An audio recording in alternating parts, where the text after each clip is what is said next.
things that we've really seen that most people are asking is the question, what does God want me to do? And they're asking the wrong question, in my opinion. I believe that the question they need to be asking is, why did God create me? And who am I? And that if we figure out and realize that we now know why God created us and who I am, that the question of what does He want me to do will become obvious. I think He doesn't probably really care so much about what we do as how we do it within the purpose of why He created us. And we do a one-day hunt. It's a purpose hunt to help people really come to an understanding of what is my purpose, what is my plan, and what is my platform. That if we promise people, we guarantee them that in that day they will walk away knowing their purpose, why they were created, knowing the plan of how they're going to walk that out, and then being prepared with the tools and an understanding of how they're going to walk that out through their platform, through the people that God has entrusted to them in their lives. Who is Cedar Gate for? Who's your audience? We are passionate about connecting people to people, people to their purpose, and people to their potential. We are focused on leaders, but leaders are anyone who has influence. So technically, everybody has influence. We all influence somebody.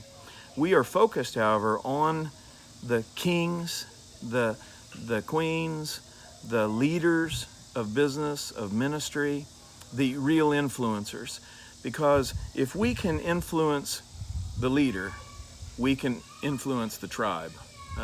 And business owners have 8,212 times more influence on the people that God has entrusted to them than the church does.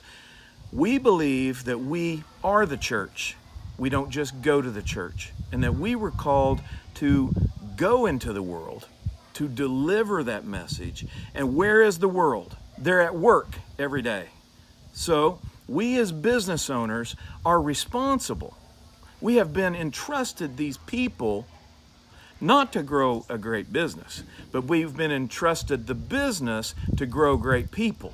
And we want to help those leaders accept the responsibility, be awakened to that, discover their purpose, help them write out the plan, know the plan, and then help them deliver that to those people, their platform, in a very efficient, easy way that actually gets that culture design that everybody's looking for.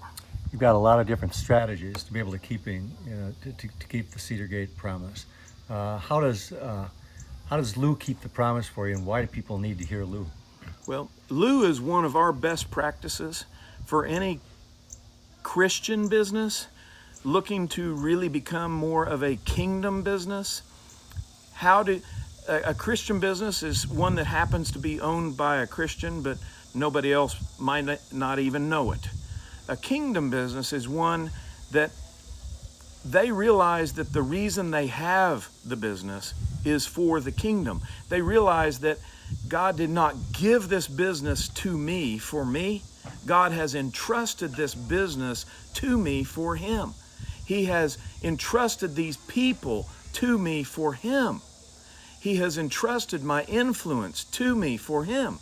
It's an act of stewardship, and Lou brings that in a very practical way to everyone that we bring here, that they actually can walk away and understand how that works with a horse, or how that works in such a practical way that I can take those things and walk them out in my business, in my center of influence, through my platform, any of the people that I come in contact with. Everybody loves coming to see him, just because it's a different approach to what they've seen taught in leadership techniques or purpose or any of those typical approaches. they're just excited to see something different. And I don't think most people are really prepared for how much wisdom and insight they get from each of his trainings.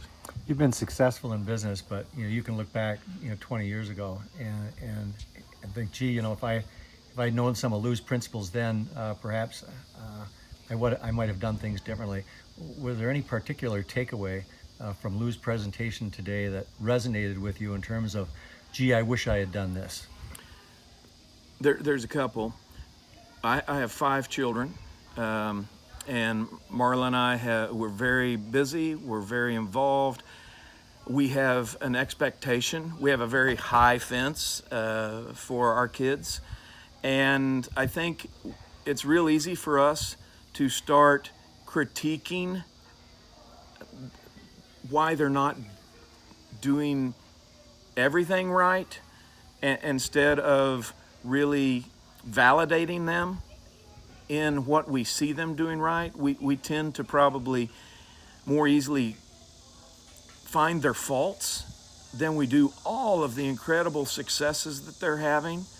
And that was just another wake up for me, is I really need to validate, I need to approve, not just my kids, but my sales team, my employees, everyone in my life, is to not look for the things they're not doing right, but always to focus on looking for the things they are doing right.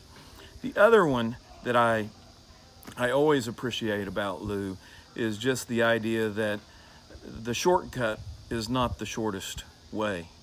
That if we can't find time to do it right, then when are we going to find time to do it over? Why not do it right the first time?